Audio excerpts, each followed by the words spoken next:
En este vídeo quiero compartir con vosotros cómo tapicé estas sillas que compré en un rastro usando materiales que ya tenía en casa.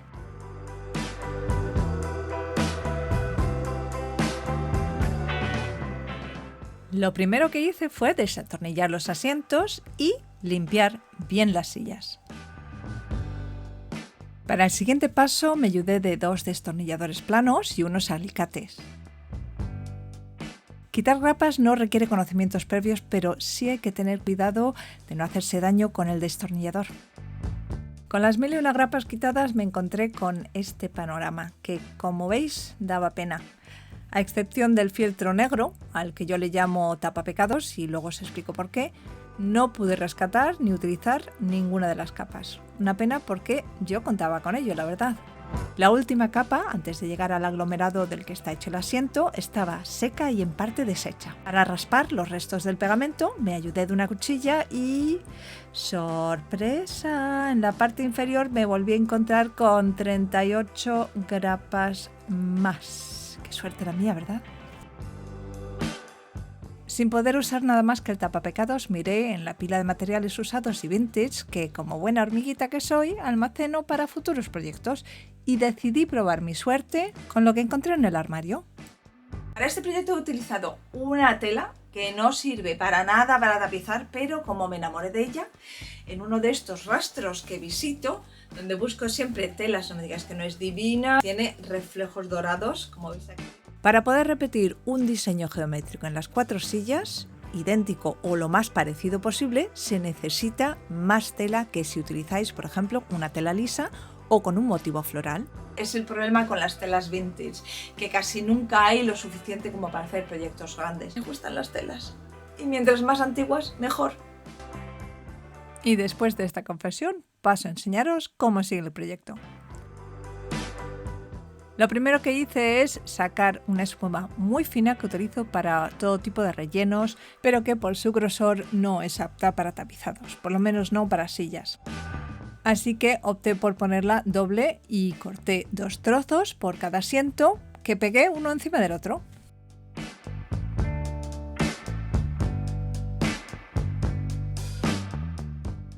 Yo he utilizado adhesivo de contacto en spray, que es siempre mejor utilizar en el exterior. Y no olvidéis de cubrir la superficie sobre la que trabajáis porque salpica un montón. Las telas delicadas y finas como esta no son aptas para tapizar porque no soportan la tensión a las que el tapizado las somete. Por eso decidí reforzarla con una entretela termoadhesiva gruesa de la que saqué 4 plantillas. Mientras que de la tela solamente corté una pieza para poder hacer una prueba primero. Según mis mediciones, solo disponía de 3 dedos de margen que tenían que ser suficientes para cubrir tanto la espuma como el relleno. Así que iba a ir muy pero que muy justita. El resultado me gustó, pero me di cuenta que necesitaría algo para proteger la tela del roce con las esquinas del asiento de aglomerado y Wata no tenía mano.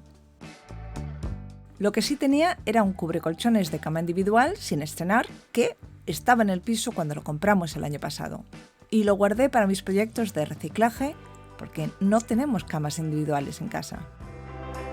Y como veis, me vino de lujo. La moraleja de este vídeo básicamente es que siempre que podáis miréis alrededor de vosotros y si hay algún material que podáis reusar antes de tirarlo, pensad qué podéis hacer con él. No solamente os va a ayudar a ahorrar, sino también os va a dejar una gran satisfacción de haber creado algo absolutamente único para vuestro hogar y que no está hecho en IKEA, para variar. Antes de cubrir el asiento con la espuma ya pegada, le quité, como veis, un cuadrado de las esquinas para dejarlas lo más planas posible. Hay muchos modelos de grapadoras para tapizar. La mía es una de las más baratas del mercado y es absolutamente manual, por lo que hay que aplicar un poquito más de fuerza a la hora de grapar los materiales. Sobre todo si dobláis la tela o el relleno. Cuando lleguéis a las esquinas, acordaros de doblarlas todas en la misma dirección. No solamente en el relleno, sino también con la tela con la que vamos a tapizar, claro. Esto es lo único a tener en cuenta. Bueno, esto y que vais a necesitar algo menos de una cajita de grapas por cada 4 sillas para no quedaros cortas. El exceso de tela lo podéis dejar o lo podéis cortar, eso ya es a gusto del consumidor. Con la funda puesta lo único que queda es hacer lo mismo con la tela que habíamos reforzado anteriormente, ¿os acordáis? Si en vez de tapizar las sillas estáis pensando en pintar el tapizado, os dejo aquí el enlace de mi último vídeo en el cual os enseño cómo me salió el proyecto a mí. Así podéis evitar los errores. El último paso es el más importante. Se trata de alinear la trama del diseño tal y como la planeasteis al cortar la tela. Fijaros bien, sobre todo en el frente y en los lados. Este detalle le añade un toque profesional a vuestro trabajo que vais a agradecer cada vez que las miréis o cada vez que presumáis de sillas tapizadas por vosotras, claro.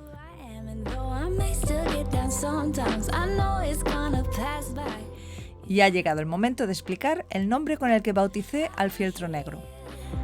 Es la última pieza que agraparemos antes de volver a atornillar los asientos sobre las sillas. Su labor es la de cubrir la parte inferior del tapizado para tapar cualquier imperfección que hayamos cometido. Y ahora ya podemos volver a atornillar los asientos sobre las sillas.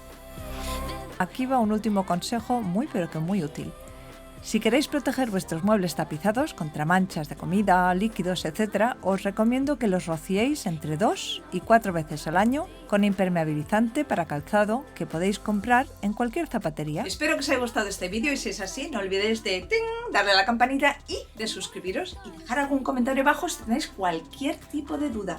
Nos vemos en el próximo vídeo.